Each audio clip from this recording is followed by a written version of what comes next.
So let's go on to the matter of the Gospels. And when it comes to Jesus of Nazareth, can we really even trust anything that's described about him in the Gospels? Is this a result of legend making? Or is there a kernel, or perhaps even larger than a kernel, is there a complete history that is contained within these texts? Well, in 1926, skeptical Bible scholar Rudolf Bultmann wrote the following statement, quote, "I do indeed think that we can now know almost nothing about the life and personality of Jesus. I do indeed think that we can now know almost nothing about the life and personality of Jesus."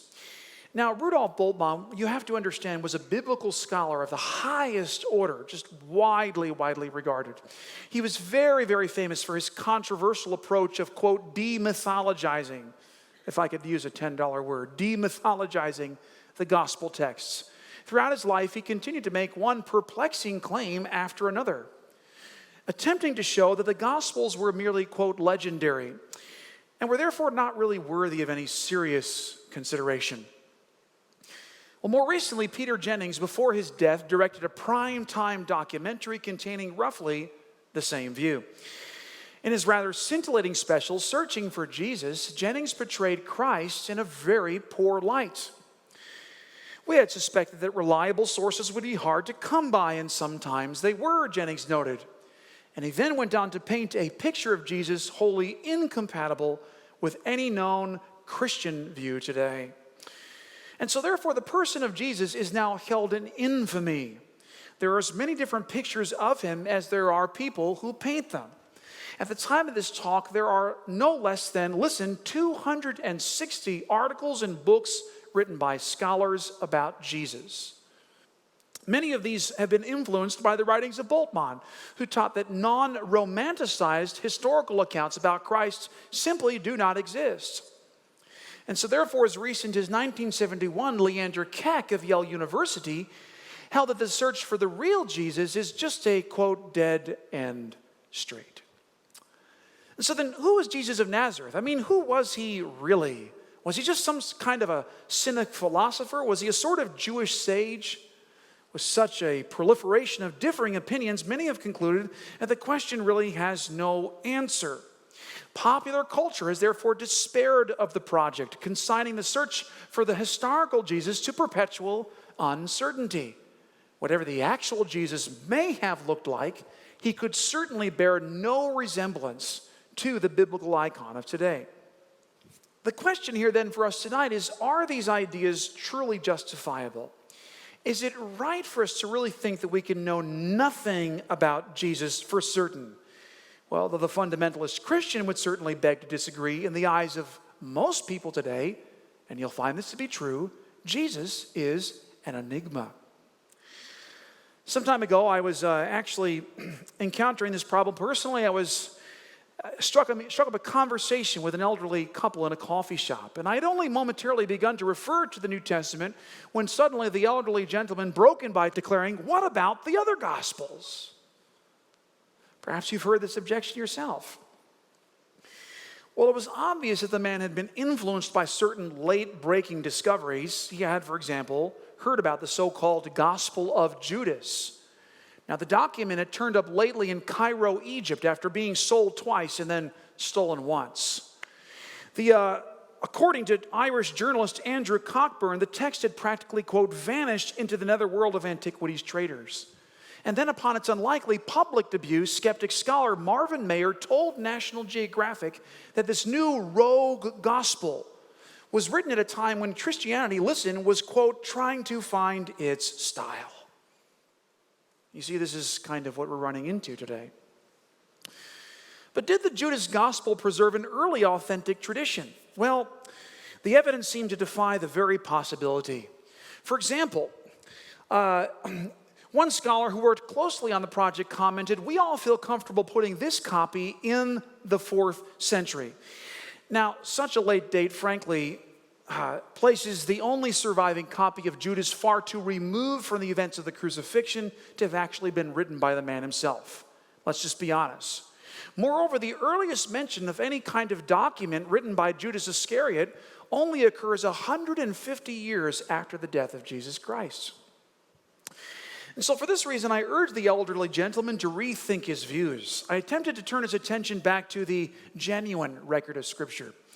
You see, because when most historians today face the task of reconstructing history, they will normally rely heavily upon early eyewitness accounts. Well, in the case of the life of Jesus, hands down, these would be the biblical Gospels, commonly known to us today as Matthew, Mark, Luke, and John. And of their historical trustworthiness, moderate scholar R.T. France wrote, quote, "We have good reason to treat the Gospels seriously as a source for the life of Jesus." Unfortunately, this point today is normally lost to skeptic people. And the man who stood before me was certainly no exception. For how, many have wondered, could the Gospels be, after all, a source of reliable, historical reminiscence about the person of Jesus? I mean, wasn't the early church supposed to be responsible for kind of fiddling with the facts? As late German theologian Albert Schweitzer once thought, quote, "The early church abolished the real Jesus to remain consistent in its own views." But here's the real thorny issue. Do these kinds of fantastic indictments truly fit the picture? I mean, could the notion that Jesus was just a Jewish cynic actually replace his biblical identity in today's world? Well, even skeptical scholars, and this is a bit of good news, even skeptical scholars are apprehensive on this point. For many have wondered how a social liberal Jesus could wind up crucified to begin with. The idea is clearly a far-fetched theory, and many skeptics doubt that it could be true. Returning to Leander Keck, himself an avowed skeptic, quote, "The idea that this Jewish cynic and his dozen hippies with his demeanor and aphorisms was a serious threat to society sounds more like the conceit of alienated academics than sound historical judgment." I mean, frankly, I couldn't have stated it better than that. That's just brilliantly worded. And so for this reason, many skeptics today are beginning to reassess the Gospels. Have you noticed? A new level of interest is beginning to arise in them in our time. And the results of the study have caused many skeptics to conclude that we can now know as much about Jesus as about any person in ancient history. Now, I would say that such a radical shift really shows us that there's a change, there's a sea change in the Guild of Scholarship compared to Rudolf Bultmann's earlier statement, quote, "We can know nothing about the person of Jesus." I tell you something, in today's world, the four Gospels, that they could somehow be thought of as an aid in recovering the real picture of Jesus, this is an idea that is beginning to catch amongst the broader Guild of Scholars today. Maybe you can remember some of the films that have recently come out. Son of God, the Bible miniseries, even the film that was put out that was based on Thomas's infancy gospel, The Young Messiah. Notice that this is beginning to reach a fever pitch in our time. On my son's first birthday party, I left to get a few last-minute errands that I needed for our party, and I noticed that there was a copy of Newsweek that was entirely dedicated to the person of Jesus. All based on theories. Who was Jesus of Nazareth? And so therefore, I began to make plain to the man that I was speaking with my confidence on this point. I spoke to him of the importance I place personally in minding the biblical text daily. For the idea that the Gospels could be the result of later legendary fiction now stands within academia as an utterly failed hypothesis. The gap of time between the life of Jesus and the authoring of the Gospels is actually a very narrow span of time. It's a very, very vanishingly small amount of time that we see. And so therefore, for this reason, legend could not have reconstrued the true Jesus and left us with a false impression of him today. However, in urging the man to see this, I could see that he was really uncomfortable. Both he and the woman sitting next to him had clearly crossed the line. You see, they had given heed to the liberal media rants that have come out in our time, which have radically undercut confidence in the Bible today. But you know, in reality, such claims really cannot bear the light of day. Under careful scrutiny, they quickly crumble and fall to pieces. And now they only serve as signposts to show that it is actually impossible for the Gospels to be the result of later legendary fiction. Please note the usage of the term impossible. Let me qualify this. It's important to note a critical distinction of what we're talking about here, namely the difference between the rise of legends and the obliteration of history. We're going to have to make a distinction here tonight between the rise of legends on the one hand and the obliteration of history on the other. You see, because no Christian scholar today seriously attempts to make the claim that legends cannot arise about a person within his or her own lifetime or within his or her own generation. I mean, Elvis is in the building, anybody, right? I mean, we all know that that's not true. Indeed, such things do occur often. They are, in fact, very, very commonplace. As popular children's book author Stephen Kellogg has noted, quote, "The legends that grew around Johnny Appleseed began during his lifetime." So we know legends grow up within the lifetime of the person for whom they are attributed. But that's not what Christian scholarship is claiming. Christian scholarship is not claiming necessarily that that is impossible, that legends about Jesus couldn't have grown up within his own lifetime about him that were false. Of course that's possible because it happens today. The point, however, is that such legends do not actually succeed in replacing the true history of those persons. Understand it this way.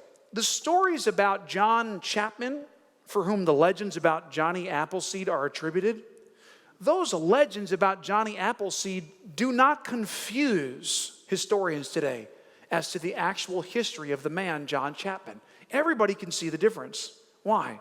Because the people that were living in the generations that saw those legends arise were there to also see and behold the life of John Chapman. And so what current scholarship has uncovered is a simple precept that I think goes back probably to A.N. Sherwin White, that you need at least 2 generations to pass before a legend can actually eclipse genuine history. Does that make sense at all? Through the writings of the ancient Greek historian Herodotus, White showed that these 2 generations are needed, and he actually set up a critical test case to actually make his point. And today his work demonstrates the absurdity of the notion, really, I think, that the idea that myth or legend could somehow obscure Jesus of Nazareth. And so therefore, reaching for my Bible, I brought my argument to its conclusion. I opened to the last page of my Bible and I just set it right down there in his lap in the coffee shop. I said to him, "Would you please mind starting to read from this part of the text? Just read it out loud if you could." Well, the man kind of looked at me glibly with this sort of deadpan expression on his face. He looked at the woman, he looked back at me. He looked down at the Bible, he put on his glasses, and he began to just clear his voice and start to read. He read these words, "I warn everyone who hears the words of the prophecy of this book. If anyone adds to them, God will add to him the plagues that are described in this book. And if anyone takes away from them, God will take away his share of the tree of life and the holy city, which are described in this book." Well, after reading that statement out loud, he looked up at me, and the color had just completely drained from his face. I mean, it was clear that this statement had shaken. I don't know what it is about when a skeptic, for the very first time, reads the words of the Bible out loud using their own voice, somehow the text just pierces their hearts in a way that it didn't before. I don't know what that is. Something about faith coming by hearing, I think. Hearing the word of God. And so therefore, seeing that the penny had dropped, I therefore properly brought my discussion to its conclusion. I said, "You see, given what you have just read out loud here this afternoon, do you think that it really would be wise for you to give any thought to those quote-unquote other gospels you mentioned a moment ago?" Well, the expression on his face clearly told me the answer to my question. And so therefore, in closing then on this particular issue, no one can deny that the Jesus of history actually behaved as he did.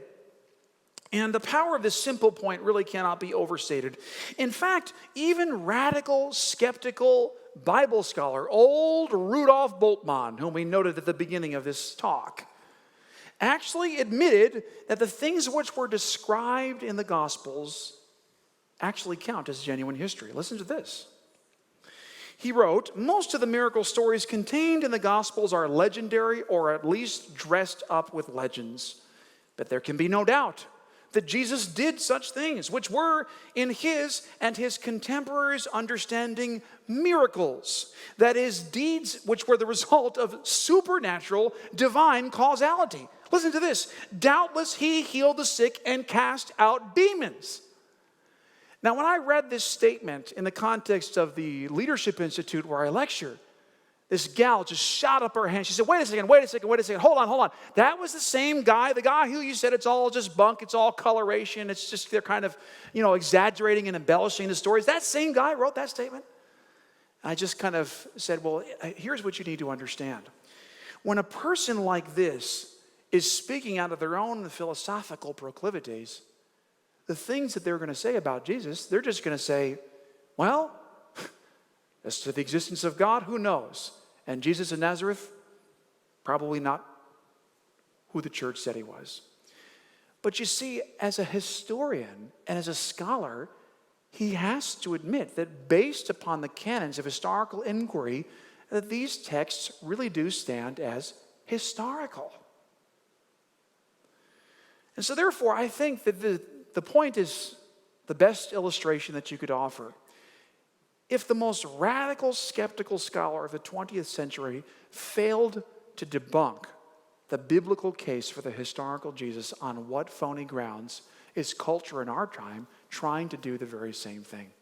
Perhaps I think it should be time for us to begin in our own conversations with outsiders to begin to say, have you ever thought about just examining the text? Just forget about the idea if it's a divinely inspired text.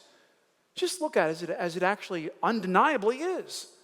It's a book of stories, this remarkable story that comes down to us out of the first century, showing this remarkable person, Jesus of Nazareth.